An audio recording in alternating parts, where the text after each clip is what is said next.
Buenas tardes a todos. Bienvenidos y muchas gracias por asistir a este webinar donde vamos a describir los estilos de liderazgo.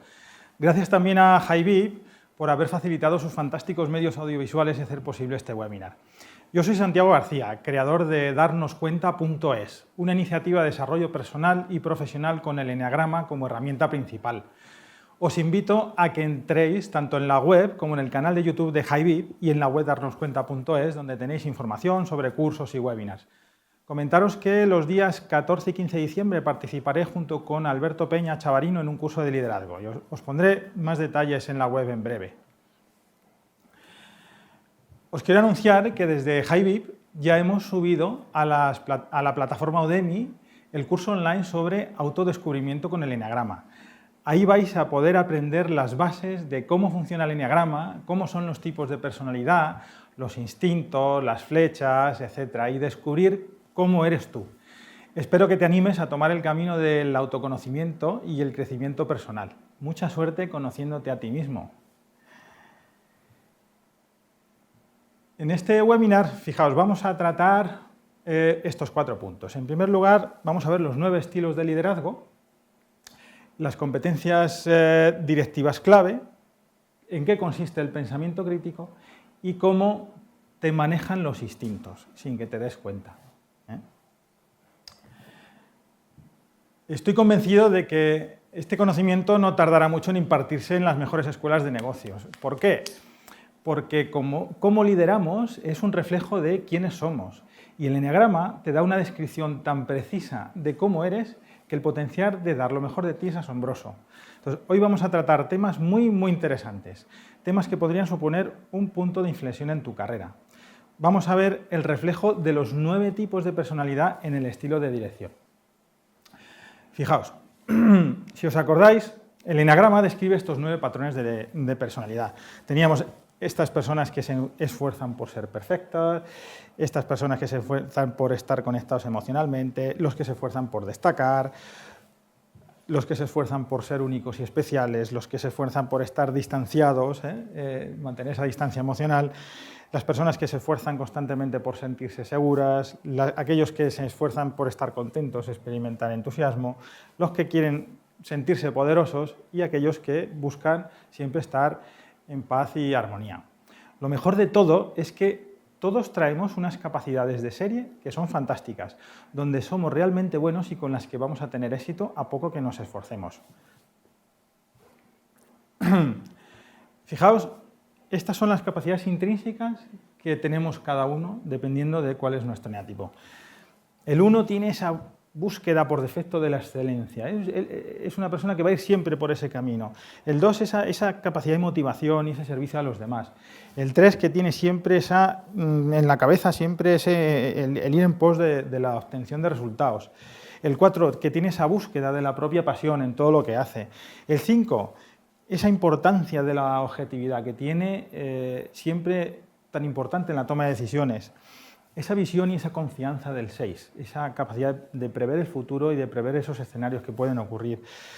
Esa innovación y flexibilidad innata que tiene el 7. Esa capacidad increíble de hacer que las cosas ocurran, del 8. Y esa capacidad de incluir a los demás y de crear consenso que tiene el 9. La principal causa de fracaso en las posiciones de liderazgo es la falta de competencias emocionales. Veremos que tu eneatipo te va a mostrar tanto tus fortalezas como tus debilidades y te va a ser de ayuda para darte cuenta de aquellas cosas que te pueden hacer fracasar. Fijaos, ¿qué tiene en la cabeza el eneatipo 1? Establecer metas claras e inspirar a otros a lograr la máxima calidad en su trabajo. Para el 1, guiar equivale a controlar la calidad. Y la calidad y el control van de la mano. La supervisión es esencial. Un plan perfecto, con sus responsabilidades claras. Para el 1 todo se centra en el plan. Sienten placer por el trabajo bien hecho. Les encanta refinar una idea. A veces inflexibles. Piensan en términos de blanco y negro. El estilo de liderazgo del 1 es muy efectivo en situaciones donde se requiere planificación y estructura. Pero no funciona tan bien cuando se deben tomar decisiones en el acto o manejar nueva información de forma rápida.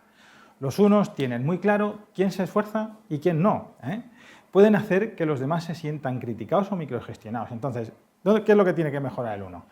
Reemplazar ese estar en lo correcto por ser eficiente, delegar más y divertirse más en el trabajo. ¿Qué tiene el 2 en la cabeza? El 2 en la cabeza lo que tiene es evaluar las fortalezas y debilidades de los miembros del equipo para luego motivarles y facilitarles el camino hacia el logro de los objetivos. Los 2 son muy eficientes, a pesar de que tienden a ser el poder en la sombra.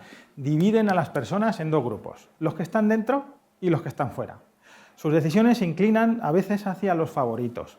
Su imagen es clave porque se vinculan con el éxito y el poder. En su mente funciona. Tienes éxito gracias a quien conoces.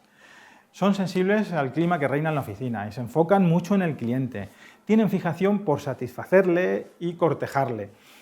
Prima la interacción personal a la burocracia y funcionan mejor en un entorno interactivo que en trabajar en solitario, y sus opiniones suelen estar influenciadas por sus consejeros de confianza.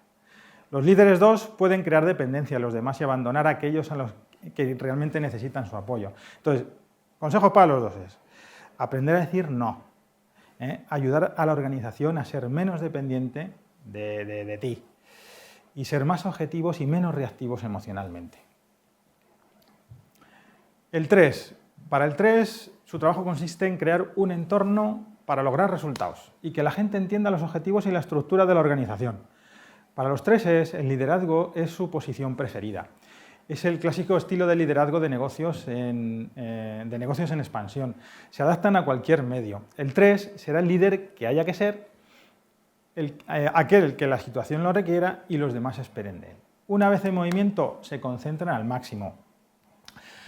No se permiten dudar, hay que ir a toda prisa. Si algo se interpone, entonces hay pelea.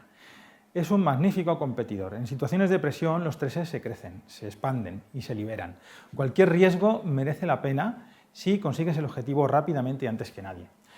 Al no tolerar la interrupción, a los 3 se les hace difícil absorber información nueva o contradictoria. Entonces, el mensaje que lanzan es hacedlo y hacedlo ya. Delegan dando por hecho que todos lo harán como ellos, con sus antojos, con sus atajos y su rapidez. Sacrifican el control de la calidad.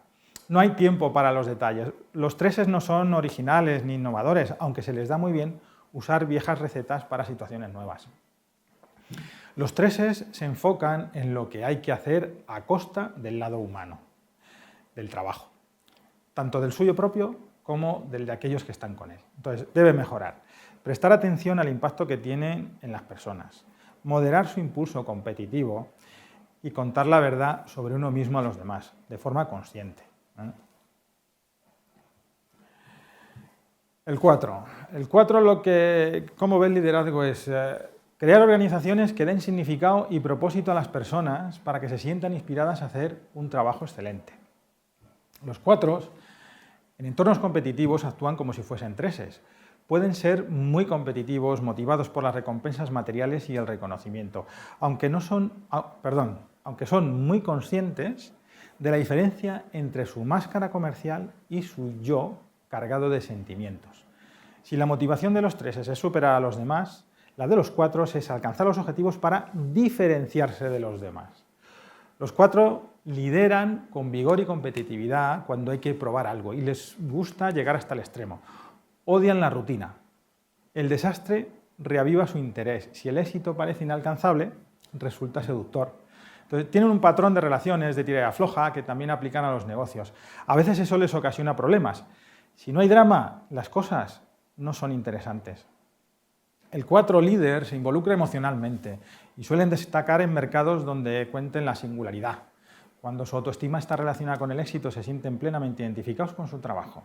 Entonces, tienen el don de desafiar a otros a esforzarse al máximo. Los líderes 4 pueden verse afectados por cambios internos de humor, ocasionando que los que les rodean se centren más en ellos que en el trabajo. Entonces, los 4, ¿qué pueden mejorar? Pues fijaos, prestar más atención a los demás que a sí mismos, deben apagar su intensidad y aprender a perdonar y a dejar pasar. ¿Cómo va el 5, el liderazgo? En crear una organización efectiva a través de la investigación, el pensamiento y la planificación, para que todos los sistemas funcionen y la gente trabaje en pos de una misión común. Los 5 son capaces de liderar escudándose en unas puertas cerradas y un montón de teléfonos. Suelen cooperar bien con personas de un tipo más agresivo, como los 3. Consiguen liderar con un estilo afable, incluso atractivo. Los 5 adoptan una personalidad pública, como si fuese un papel. Aparentan ser extrovertidos cuando saben qué esperar y son capaces de asumir responsabilidades, delegar y manejar emergencias. Dejan un poco de lado la comunicación interpersonal y se centran en las ideas. Transmiten el mensaje sin adornos, sin suavizar. Hacen blaf. Te lanzan el cadáver encima de la mesa y esperan las reacciones de los demás. Una vez que el proyecto está organizado, corren a delegar. Les gustan las reuniones confidenciales para reservar su privacidad. Compartimentan las relaciones con sus colaboradores, lo que da lugar a que provoque desconfianza y rivalidad entre los miembros del equipo.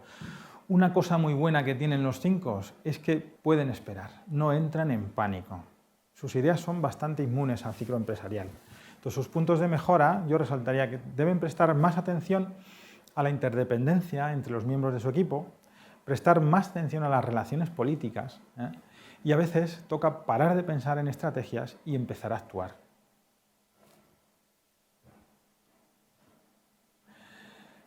¿Qué tiene el 6 como concepción del liderazgo? Pues resolver los problemas de la organización procurando un entorno creativo en el que cada uno se sienta parte de la solución, haciendo equipo.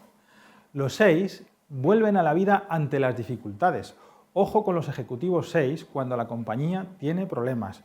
Cuidado con el defensa de fútbol en los 2 últimos minutos de partido. Los 6 lideran con más claridad y fuerza cuando los negocios deben cambiar de rumbo que cuando se espera una victoria segura. La duda desaparece en cuanto pueden probarse a sí mismos frente a algo conocido y no frente a algo imaginario que ellos mismos han creado en su mente. Se lanzan a la acción con una concentración y una energía superior a la media.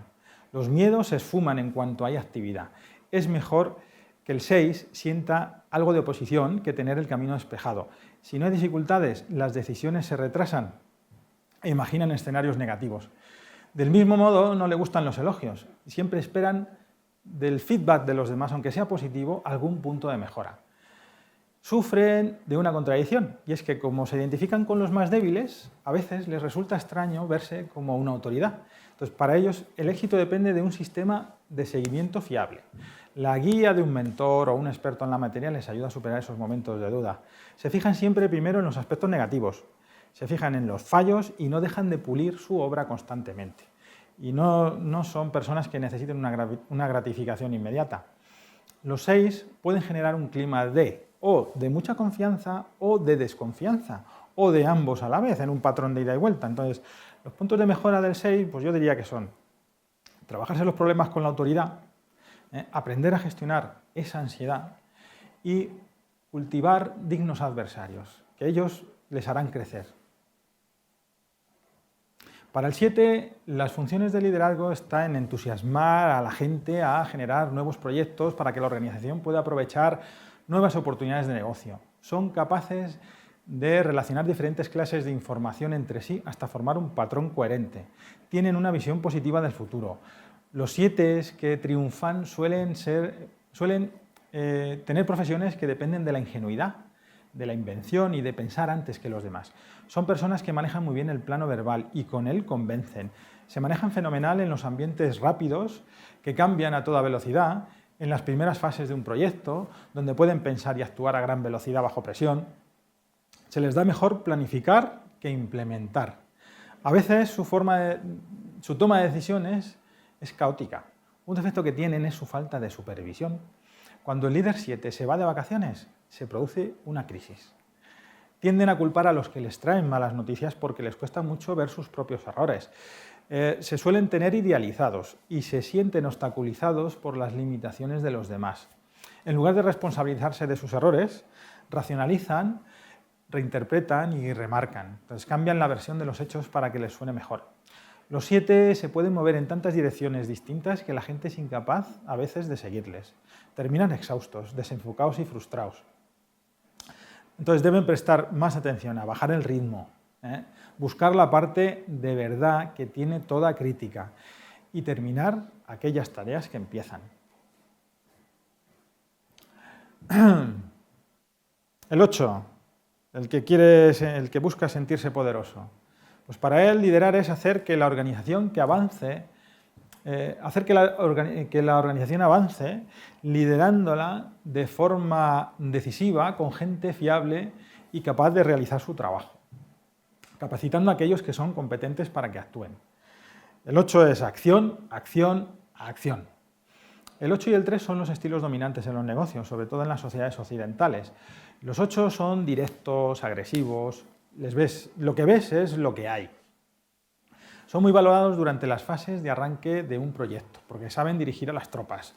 Son muy eficientes cuando hay sentimientos encontrados. Tienen una coraza contra la ira de sus oponentes y saben calcular las consecuencias de un posible enfrentamiento. Son muy seguros de su liderazgo. Los 8 prefieren centralizar a poder delegar. Prefieren centralizar el poder a delegar. Entonces, son protectores de un selecto grupo de personas a las que consideran su gente, y por contra, en los periodos de consolidación, los 8 suelen ser líderes menos eficientes porque prefieren la competición a la supervisión. Su exceso de energía les puede ocasionar problemas en esta fase. Suelen dar excesiva importancia a los incidentes menores. Tienen problemas de control de su ira. La clave para trabajar con ellos es hablar claro. No tienes que estar de acuerdo, pero sí ser claro en tu posición, que es lo que ellos necesitan conocer. No suavices ni manipules por miedo a causar problemas. Es fundamental tenerles informados en todo momento para ganar su confianza. No hay problema en darles malas noticias. Lo que no toleran es la falta de noticias. Son muy sensibles a la posibilidad de quedar en desventaja y tienden a ver traiciones en esos pequeños descuidos. Ojo, buscar un culpable es su primera línea de defensa. Entonces, a veces esa culpa se convierte en desdén. Y si no haces algo al respecto, consideran que además admites tu culpabilidad. Cuidado cuando reportes a un 8. Documenta muy bien todo, porque lo verificarán. A los 8 les cuesta delegar, y si lo hacen, luego mantienen una estricta supervisión de los resultados. Delegarles es difícil, porque ellos lo que tienen es afán de controlar. Entonces, con un 8, no news es igual a good news. Es decir, si ocurre algo, te vas a enterar de inmediato. Las palabras de aprobación son escasas por su parte. Entonces, los 8 pueden o crear equipos ejemplares o acabar agotados y crear entornos de trabajo intimidantes y de bajo rendimiento. Entonces, 3 formas que tienen de mejorar. Pues, nunca grites en el trabajo. Cuida de no culpar a los demás y toma en consideración los puntos de vista opuestos al tuyo. Por último, 9, lo que el 9 considera en su función de liderazgo es que tiene que ayudar a los demás a conseguir la misión común, creando un entorno, creando y estructurando de forma clara y armoniosa el entorno de trabajo. Los 9 líderes se suelen desgarrar entre los diferentes puntos de vista. Examinan todas las alternativas. A veces esto les hace perder peso como líderes. Se fijan más en las metas globales. Dan por hecho que los demás, como ellos, comprenden la perspectiva global y se molestan cuando los empleados han tomado iniciativas según sus intereses personales. Suelen ser imprecisos a la hora de especificar cómo hay que llevar a cabo un plan. Los 9 buscan recomendaciones de todos, pero su pensamiento global les ralentiza. Actúan lentamente y cuando encuentran una solución que funciona, pues tienden a repetirla. El conflicto les provoca malestar y ante una potencial pelea suelen retirarse, lo que les debilita. Este estilo funciona mejor con empleados más autónomos que se motivan a sí mismos y no necesitan gran cantidad de instrucciones. No dan buenos resultados con las personas que necesitan claridad y precisión o en situaciones de cambios rápidos y decisiones inmediatas. Es un estilo de liderazgo muy apropiado para periodos prolongados y entornos estables. Los 9 pueden crear organizaciones que eviten el conflicto, pero que no respondan rápido y tengan internamente una insuficiente delegación del trabajo, Entonces, sus principales puntos de mejora, pues yo diría que son que te tienes que hacer valer más a menudo. Si eres un 9, haz énfasis en qué es lo más importante. Y por último, despeja tu mesa. No te conviertas en cuello de botella, delega.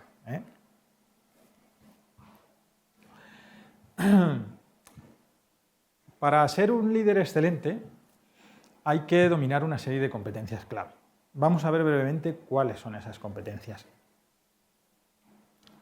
Fijaos, de nuevo tenemos una tríada de habilidades, donde tenemos las habilidades de negocio, tenemos las habilidades de liderazgo y tenemos... Perdona, Sergio, ¿puedes darle una para atrás? Gracias. Tenemos las habilidades de negocio, las habilidades de liderazgo y las habilidades interpersonales, ¿vale? Además, hay un aspecto clave que es el esfuerzo y la motivación de la persona por su propio crecimiento y desarrollo personal, que es cultivar la madurez emocional y el autocontrol. Entonces, entramos en el grupo de habilidades de negocio, tenemos el pensamiento estratégico y la orientación a resultados. Entonces, en cuanto a la orientación a resultados, incluye marcar el rumbo y establecer objetivos, elaborar planes, asignar tareas, esperar, medir y premiar el alto rendimiento, hacer un seguimiento continuo y evaluar los resultados y obtener las lecciones aprendidas. Entonces, fijaos, los unos deben crear una visión compartida, prestar atención a las personas y sus sentimientos y sus motivaciones y enfocarlas más en los éxitos que en los errores y los fallos. Los doses deben enfocarse más en los objetivos del proyecto que en las personas y deben tener el coraje de dar malas noticias. Los treses son cazadores de resultados, deben dar una dirección más explícita a los demás. Suelen detallar poco el camino a seguir, tienen que esforzarse por tratar a sus subordinados, sus compañeros y sus jefes como si fuesen clientes y debe de forma regular hacer un examen de sus emociones. Los 4 deben seguir los dictados de su mente, además de los de su corazón. Dar a los demás lo que necesitan, no lo que ellos creen que necesitan. Tienen que hacer más explícitos los pequeños detalles de los planes de un proyecto. Los 5 piensan mucho, pero también deben actuar. Deben comunicarse constantemente con los demás y no quedarse sus ideas para ellos mismos. Los 6, analíticos, hacendosos y responsables, deben aprender a pensar en el mejor escenario antes que en el peor. Entonces, usar ese escenario para planificar antes de introducir variables de fracaso o un plan B. Estar en calma durante las crisis, eso es clave. Los 7, seguimos con la orientación a resultados, los 7, pues tienen que poner el foco en un solo sitio, detallar suficientemente bien los planes de ejecución de los proyectos y también ocuparse de que las cosas se hayan hecho con antelación. Tienen tantos compromisos que al final siempre terminan las cosas en el último minuto y a veces ni eso. Los 8 deben empoderar a otros a tomar acción. Tener paciencia para aguantar a los demás tal como son, con sus cosas buenas y sus debilidades. Y sobre todo deben divertirse y relajarse más. Y los 9, pues, querido 9, muévete. Despacha todas esas cosas que hay en tu mesa. Hay que mantener el foco en lo global, no descender al detalle y convertirse en un cuello de botella. Y por último, hay que hacerse valer, reivindicarse y ser más asertivo. Pensamiento estratégico, bueno, pues, incluye lo que es el conocimiento del negocio y lo que es el pensamiento estratégico en sí. Abarcan todos los aspectos de la actividad. Desde cómo servir a los clientes, el diseño de productos, cómo se les hace llegar, la asignación de recursos para las actividades de valor añadido. Entonces, conocer el negocio es clave. Es lo que nos va a llevar a pensar y actuar de forma estratégica. Todo esto incluye el entorno del negocio, la propia organización y las acciones estratégicas. Y luego, pensar y actuar de forma estratégica incluye crear la visión, crear la misión, los planes, objetivos y tácticas para el éxito. Entonces, los unos a veces confunden la táctica con la estrategia y entonces deben descender menos a los detalles. El 2 debe prestar más atención a los aspectos del negocio que no tienen que ver con las personas y fijarse en la situación financiera y hacer explícitas las decisiones a los demás. Los 3 deben tomarse más tiempo para conocer el negocio, establecer la visión, explicitar la misión, crear la estrategia y liderar con las 3 herramientas. Y deben comunicarse con todo el mundo mucho más a menudo. Los 4 deben poner atención en ser mucho más claros con lo que quieren comunicar, no dar rodeos. Deben ser honestos en identificar qué cosas no les gusta hacer y poner ahí el foco. crear y trabajar desde la visión, la misión y la estrategia y vigilar su implementación. Los 5, pues los 5 deben tirar más de sus emociones y sensaciones, tanto como de su intelecto, desarrollar su visión y compartirla. Y tienen que hablar más con la gente, porque son fuente de información y es una forma de implicarles también. El 6 debe tomarse los retos difíciles como un proceso de mejora y de aprendizaje, y no huir de ellos. Desarrollar una visión y una estrategia antes de ir a definir los objetivos y los planes. Deben aprender a reenmarcar y a reenfocar positivamente, cosa que hacen muy bien los 7.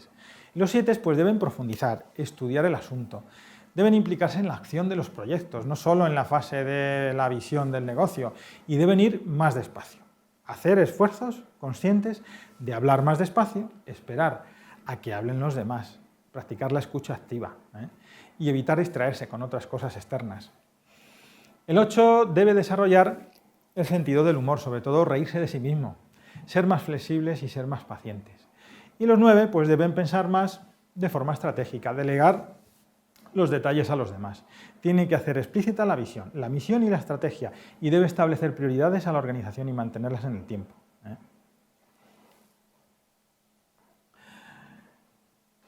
Ahora vamos a meternos con las habilidades de liderazgo, ¿vale? Dentro de las habilidades de liderazgo tenemos los procesos de toma de decisiones y de gestión del cambio. Entonces, en cuanto a la toma de decisiones, pues es una tarea clave para un directivo. Hay que tomar decisiones de forma constante, sin información, rápidamente, en escenarios de incertidumbre. Tener la habilidad de tomar decisiones incluye comprender la cultura de la organización, respetar la estructura de toma de decisiones, comprender el contexto, usar la cabeza, el corazón y las sensaciones que te vienen del cuerpo, sí, porque se toman buenas decisiones cuando se integran los 3, que se corresponden con los 3 centros cerebrales. Por ejemplo, los 1 se descolocan cuando hay emociones involucradas, prefieren que todo sea un proceso racional, pero a veces no es posible. Los 2 pueden verse abrumados cuando son ellos los responsables de tomar la decisión, porque se encuentran más cómodos siendo los consejeros. Los 3 tienden a confiar más en su mente y sus instintos. Para ellos, las emociones son desconcertantes y un obstáculo para pensar y rendir. Los 4 confían sobre todo en su centro emocional, en su corazón. Aunque también son muy analíticos, siempre analizan lo que sienten. Corren el peligro de poner mucho énfasis en cómo ven ellos las cosas. Los 5, que son muy analíticos, acumulan conocimientos, datos, información, usan su centro mental, perdiéndose lo que les puede aportar su centro emocional para sus decisiones. Para los 6, tomar decisiones, resolver problemas es una tarea clave, lo saben. Los 6 usan tanto su centro mental como su centro emocional. Tienden a tener proyecciones negativas de forma automática. Los 7, vamos con los 7. Los 7 procesan información a toda velocidad. Se apoyan en su centro mental, pero suelen carecer de la empatía necesaria para enriquecer sus decisiones, es decir, de la parte emocional, ¿verdad? En los 8, tomar decisiones es un rasgo central de su personalidad, con lo que no tienen problemas para hacerlo. Tienen una autoridad interna que proviene de su centro visceral. Le viene, pero porque sí, porque le sale la decisión, que se complementa con su centro mental, para pensar racionalmente, pero carecen de la sensibilidad del centro emocional. Y los 9 a veces tienen problemas con estabilidad por su tendencia a evitar el conflicto. Excelentes en habilidades sociales, tienen mucha empatía y se apoyan en su centro emocional y en su centro mental, pero se encuentran desconectados de su centro visceral. Vamos a pasar a la parte de gestión del cambio. El cambio hoy es un modo de vida. Un líder debe ser capaz de gestionarlo, de diseñar el escenario futuro y de desarrollar un plan para conseguirlo. Entonces, en este caso, si volvemos otra vez a los eneatipos, los 1 perfeccionistas lo consideran como una oportunidad de mejora, aunque su inflexibilidad puede hacer parecer que se resisten. Entonces, son fantásticos implementando, pero deben mejorar en crear una visión compartida, delegar más y pedir ayuda. Los 2, si creen que el cambio les va a beneficiar tanto a ellos, tanto a la empresa como a las personas, tirarán del carro, aunque se les hará difícil si piensan que las personas involucradas van a sufrir de alguna manera. Su punto flaco en este sentido está en comunicar las decisiones difíciles. Los 3Es, como viven con su atención puesta en el futuro, gestionan muy bien el cambio, diseñan buenos planes. Ojo, que no suelen tener en cuenta el tiempo que se pierde por los contratiempos que inevitablemente surgen. Entonces motivan mucho con su actitud natural de que todo es posible, pero se frustran cuando aparecen los obstáculos y cuando las cosas no van como quieren, se enfadan. Se vuelven fríos y duros y abroncan. En los momentos de estrés, que es cuando más se necesita de sus habilidades sociales, pues es cuando las pierden. Para los 4, el cambio es un reto estimulante, sobre todo cuando está en juego aquello a lo que el 4 le importe. Sensibles e intuitivos gestionan muy bien la motivación del equipo. Para ellos es importantísimo aportar. Llevan muy mal las críticas y las especulaciones sobre sus motivaciones, sobre todo si son en privado. Su exceso de sensibilidad puede limitarles. Los 5 se hacen cargo desde un enfoque sistemático. Análisis, datos, benchmarking. Sus planes son lógicos para asegurar su cumplimiento y que se ejecuta bien. Si no creen que el cambio es necesario, renuncian a liderarlo. Y si lideran, a veces ponen poca atención en los aspectos humanos del proceso de cambio. De hecho, la resistencia al cambio siempre tiene aspectos emocionales en la gente, como la incertidumbre, la ansiedad, les obligas a salir de la zona de confort. Entonces, deben esforzarse por comunicar, por ser conscientes de sus sentimientos y los de los demás y compartir sobre sí mismos. Los 6 son grandes líderes del cambio. Lideran con claridad y destreza y raras veces se apuntan los tantos. Su mente es fantástica a la hora de plantear el escenario futuro y su transición. Por contra, no les gustan las sorpresas. De hecho, sus planes se fijan para evitarlas. Ojo cuando un 6 pierde la confianza, porque cortan en seco con esa persona y empiezan a proyectar sobre ella sus pensamientos negativos. Para los 7, la innovación y el cambio son partes esenciales de su estilo de liderazgo. Le meten un chute de energía a la organización para llegar más lejos y a nuevos sitios. Les estimulan las grandes ideas, pero dejan a otros los detalles de la implementación. Y cuando el resultado no es el que esperan, pues se mosquean mucho, a pesar de que no ven que a veces ellos mismos contribuyen a ese mal resultado. Se entusiasman muchísimo con las nuevas ideas y se creen que los demás también, y a veces no es así. Los 8 son grandes gestores del cambio. Hacen que las cosas ocurran. Sus mentes van directamente a las ideas generales.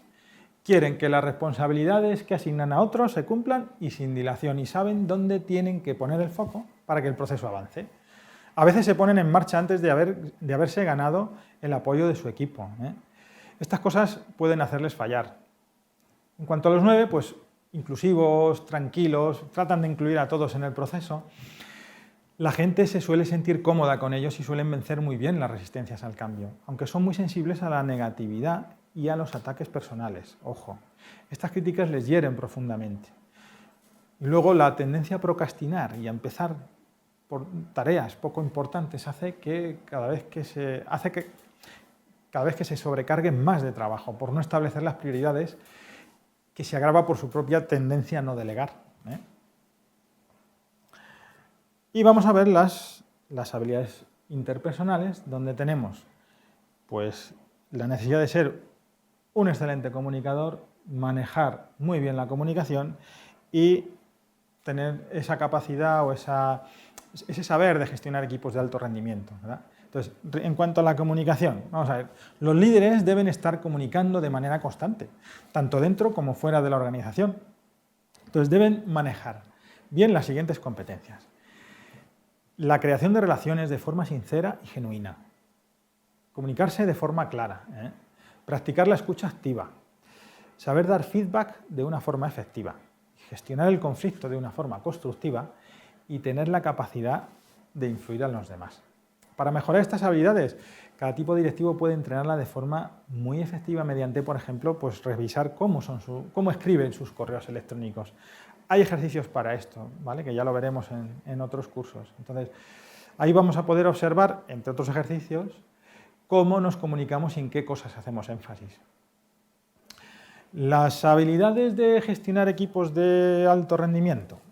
Bueno, pues comprende proporcionar liderazgo al equipo, crear una visión para el equipo, atraer el talento, diseñar una estructura para el equipo, establecer procesos que funcionen, construir una cultura para el equipo y asegurar la calidad de los productos y servicios que salen de ahí, ¿verdad? Entonces, el uno, perfeccionista, por ejemplo, pues debe dejar de ocuparse del trabajo operativo y enfocarse en el estratégico, tomarse tiempo para relajarse y disfrutar y prestar atención al impacto de su comportamiento en el equipo. Ojo, esto es importante.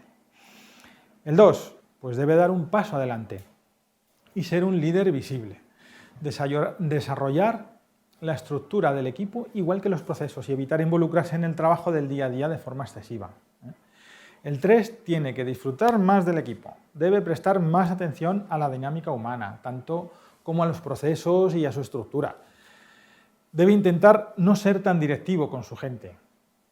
El 4 debe evitar que sus perspectivas de las cosas bloqueen el desempeño de los demás. 4, no te desanimes, intenta verlo con distancia, relájate más y disfruta del proceso. El 5 debe expresar más sus sentimientos, ser más explícito cuando necesita tiempo y aprender a leer el lenguaje corporal de los demás. El 6 tiene que acostumbrarse a su posición de liderazgo y de autoridad y debe entrenar el decir cosas positivas primero sobre sí mismo y luego sobre los demás y debe pedirles feedback también, sobre todo positivo. Los 7 tienen que aceptar que deben liderar de forma clara y definida. Deben crear estructura y procesos, más de lo que él mismo necesita y debe saber cuándo parar. El 8 debe organizar su equipo en un nivel óptimo de estructura y procesos. Debe ser más paciente cuando descienda al detalle y debe ser consciente de cómo su comportamiento genera dependencia y poca autonomía en los demás, que suele ser un tema típico. Y el 9, pues debe aprender a equilibrar estructura y procesos, debe practicar el ser claro y no descender a los detalles de las cosas. Veamos por último la competencia clave, que es la madurez y el autocontrol. ¿Vale? Esta es clave, es central para todos. El autocontrol es la habilidad de entender, aceptar y transformar nuestros pensamientos, sentimientos y comportamientos, comprendiendo que cada día se nos presentan nuevos retos que son en realidad oportunidades para el crecimiento personal.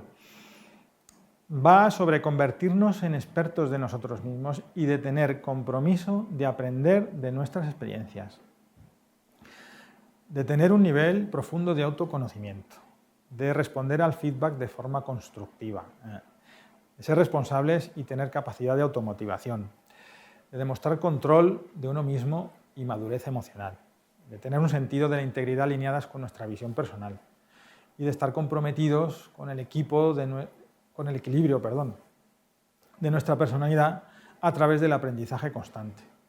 Cultivar estos aspectos es una condición sine qua non para tener éxito en el desempeño de posiciones de liderazgo. No hay vuelta de hoja. Solo este tema daría para un curso. Disculpadme.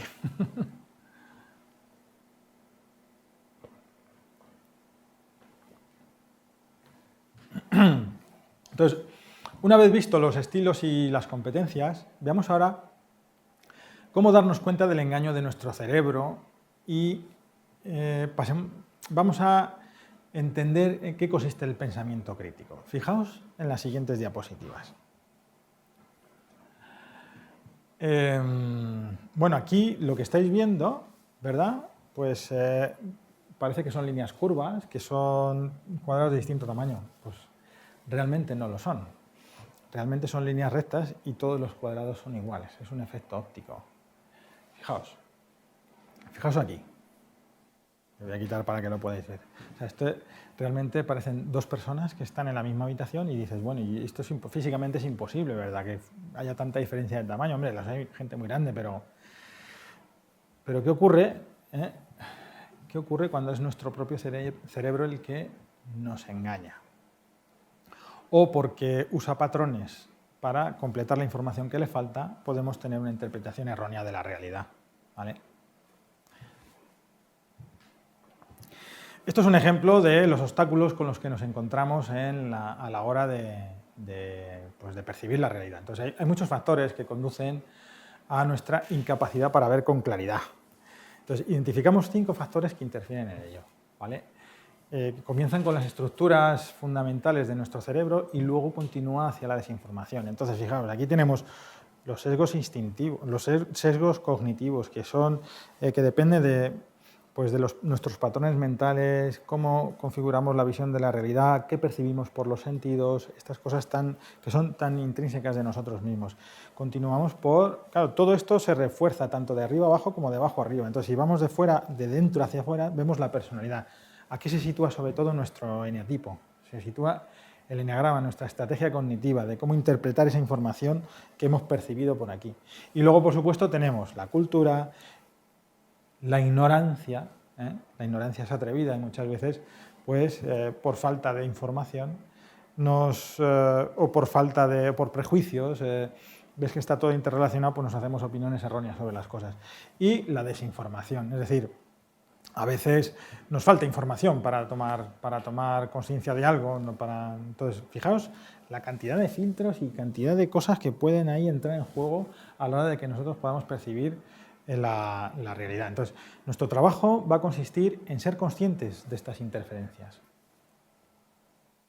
Y ahora aquí otra cosa, fijaos. Hay un libro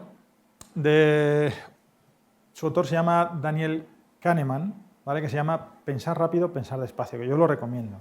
Entonces, este autor nos ayuda a comprender la idea de que tenemos 2 sistemas cerebrales para procesar la información. El que denomina sistema 1,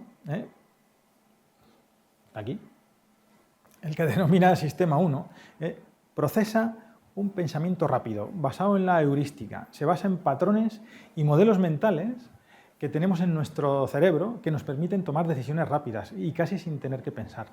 Lo genial del sistema 1 es que es tan bueno como para ayudarnos a cumplir con las tareas básicas del día a día sin necesidad de gastar demasiada energía. No obstante, no siempre funciona bien. Aunque es muy efectivo para resolver problemas a corto plazo, nos puede ocasionar problemas a largo plazo. El sistema 2 es mucho más lento. Es el pensamiento racional y consciente. Maneja de forma deliberada variables y datos y considera las consecuencias a largo plazo. Es más preciso, pero también requiere mucha más energía y es físicamente exigente, por lo que tendemos a minimizar su uso. Entonces, ¿alguna vez has notado lo cansado que estás después de un buen rato de estar concentrado en algo? Este es el resultado del sistema 2, que hace que el cerebro queme mucha energía. Así que tenemos 2 modos de pensar, uno más automático, rápido y energéticamente más económico, y otro más consciente, racional y energéticamente más caro. Es en el sistema 1 donde podemos situar los 9 patrones del eneagrama, además de otras funciones. Y el sistema 2, igualmente, está influenciado por el primero y por nuestro sistema de creencias, pero nos permite ser conscientes de nuestros procesos de pensamiento y razonamiento. Entonces, no podemos ser conscientes todo el tiempo, es imposible. El ser humano pasa dormido, es decir, en modo sistema 1, el 90% del tiempo.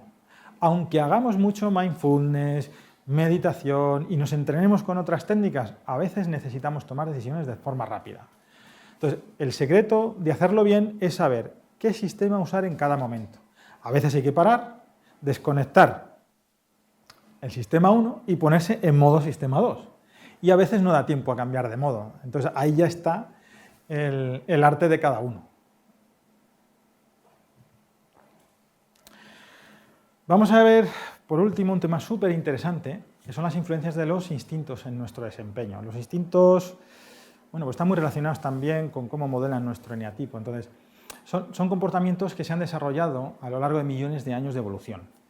Estas motivaciones se manifiestan en 3 grupos distintos.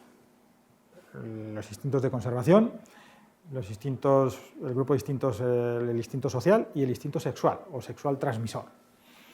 Los humanos tenemos un sesgo en nuestro comportamiento debido a que tenemos un grupo de instintos que es dominante.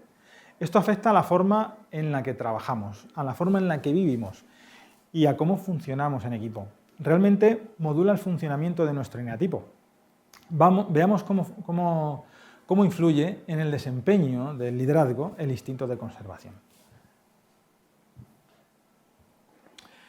La autoconservación, aquí siempre pintamos una ardilla, la autoconservación se relaciona con la preservación de los recursos y el bienestar de uno mismo y de aquellos más cercanos, la familia, los hijos, etc. Invierten mucho tiempo estas personas en pensar sobre su propia seguridad y la de aquellos de los que se responsabiliza. Se sienten atraídos por las partes fundamentales del negocio, por los engranajes. Suelen ser más cautos y conservadores y con mayor aversión al riesgo. Suelen hacer de abogados del diablo, poniendo en cuestión las nuevas ideas. Pueden preferir la tradición a la experimentación, pero son disciplinados en la ejecución. Esto les hace buenos líderes para organizaciones que necesitan orden y estabilidad. Por contra, suelen ser bastante resistentes al cambio, demasiado conservadores y seguidores de las tradiciones, que puede ser un lastre en entornos muy dinámicos. El instinto social se relaciona con temas como la reciprocidad, la confianza y la identidad dentro de un grupo. Nos ayuda a entender cuál es nuestra posición dentro de una jerarquía y a construir relaciones de colaboración con los demás. Los líderes sociales suelen estar interesados, las personas sociales en general suelen estar interesadas en el intercambio de información y a veces llegan incluso al cotilleo. Entonces, son sociables, que no es lo mismo, aunque también precavidos. Revelan la suficiente información para ser aceptados, pero no demasiado para no ser rechazados. Entonces, a los líderes les llama la atención aquellos aspectos relacionados con la dinámica del grupo y el intercambio entre los miembros. Entonces, son muy hábiles detectando las corrientes políticas. Saben, de manera instintiva, qué palos tocar para hacer avanzar un proyecto. Los líderes sociales suelen ser buenos en las etapas de formación de los equipos, cuando los miembros buscan su lugar y la forma de trabajar conjuntamente con los demás. A veces pueden centrarse demasiado en el tema político del grupo y dejar de lado otras tareas necesarias para la consecución de objetivos. Por último, vamos a ver el instinto sexual o sexual transmisor, ¿no? En el grupo de personas donde este instinto es más dominante, ¿vale? Este instinto está relacionado con mostrarse deseable y atractivo, ya sea como individuo o con sus ideas y creaciones. Este instinto ayuda a atraer la atención de los demás, seducirles para que contemplen nuestro atractivo o el de nuestras creaciones. Los transmisores saben cómo destacar y captar la atención, cómo resultar encantadores y crear una conexión intensa que induzca a los demás a abrirse a aquello a lo que el transmisor tiene que ofrecer. Entonces, típicamente ambiciosos y con una aparente confianza en sí mismos, son capaces de asumir riesgos con tal de conseguir lo que quieren. Suelen ser líderes carismáticos y valientes, y son buenos articulando una visión o un objetivo y en mover a los demás en su consecución. A menudo, de forma natural, entienden la dinámica del mercado y del cliente, siendo vendedores muy persuasivos. Son competitivos y hombres y mujeres alfa del grupo.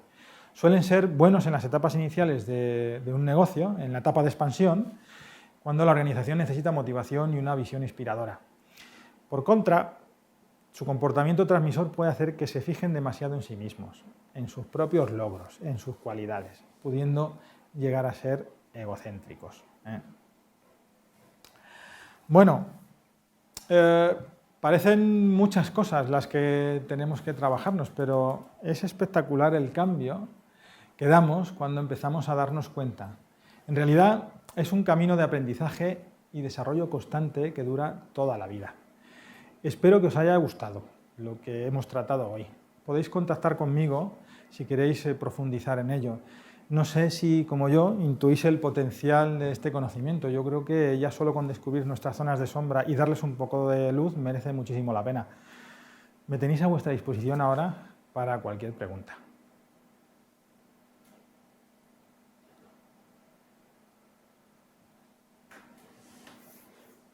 Voy a beber agua. Santiago, gracias por asistir a Hive Webinars y enhorabuena por este tema tan interesante. A continuación empezaremos a leer las preguntas. ¿Dentro del grupo de 9 liderazgos existe uno mejor o más adecuado para las empresas? Bien, esa es una pregunta siempre es recurrente. A ver, la respuesta es no.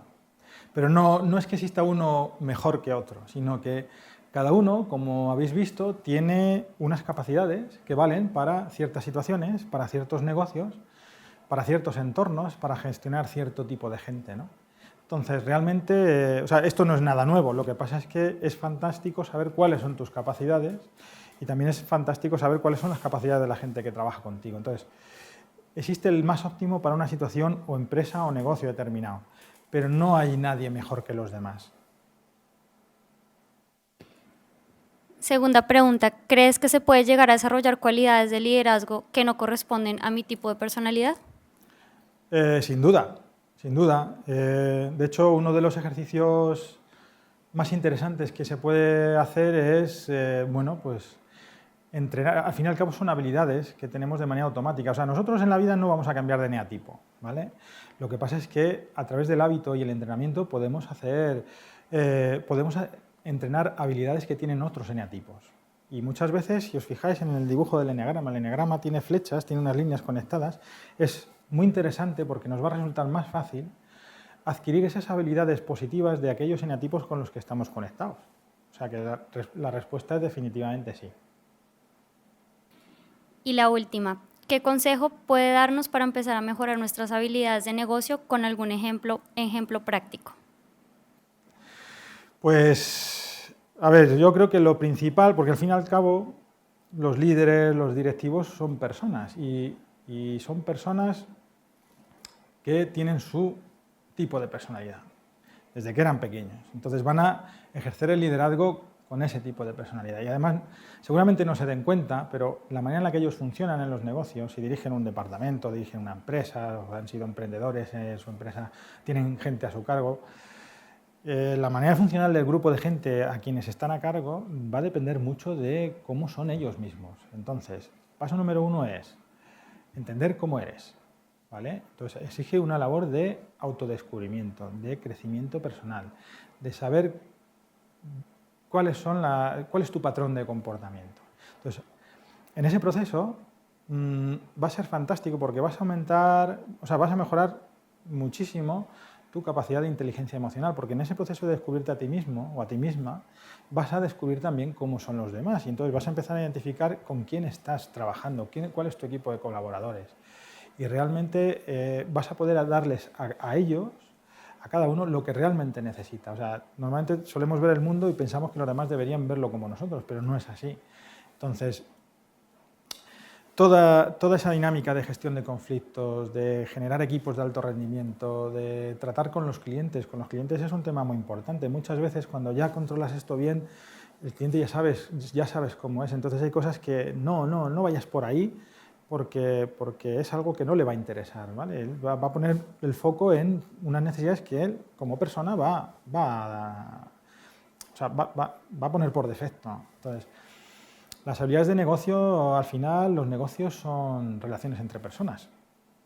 Entonces, la capacidad de mejorar toda esta interacción, capacidad de gestión de equipos, de conflictos, de cómo pensar a nivel estratégico. O sea, las decisiones estratégicas que toma cada tipo de líder son diferentes, porque se fijan en diferentes. El escenario futuro lo imaginan de diferente manera. Entonces, yo siempre digo que en un comité de dirección debería haber 9 personas, cada una de un eneatipo distinto para poder ver las 9 porciones que tiene la realidad, ¿no? Entonces, está muy bien lo que hablamos antes también de adquirir esas habilidades de otros eneatipos, pero bueno, lo principal es conocerse y a partir de ahí, bueno, pues hay ejercicios y hay literatura. Por ejemplo, hay una autora que se llama Ginger Lapid Bogda que ha escrito mucho sobre el eneagrama en la empresa.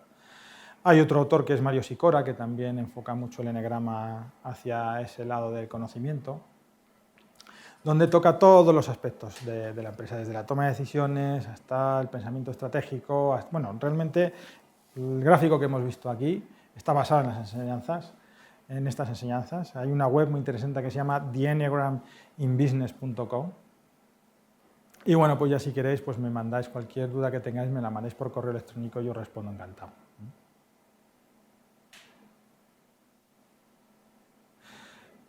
¿No hay más preguntas?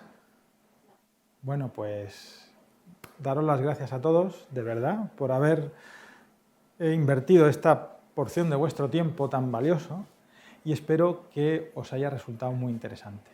¿Vale? Nos tenéis en el canal de YouTube de HiVib, en la web de HiVib, en la web de Darnos Cuenta y bueno, ahí tenéis todos los datos de contacto. No voy a tapar lo que tengo por aquí, ¿vale? Si queréis tomar nota. Y bueno, estoy a vuestra disposición para cualquier duda que os surja. Mucha suerte.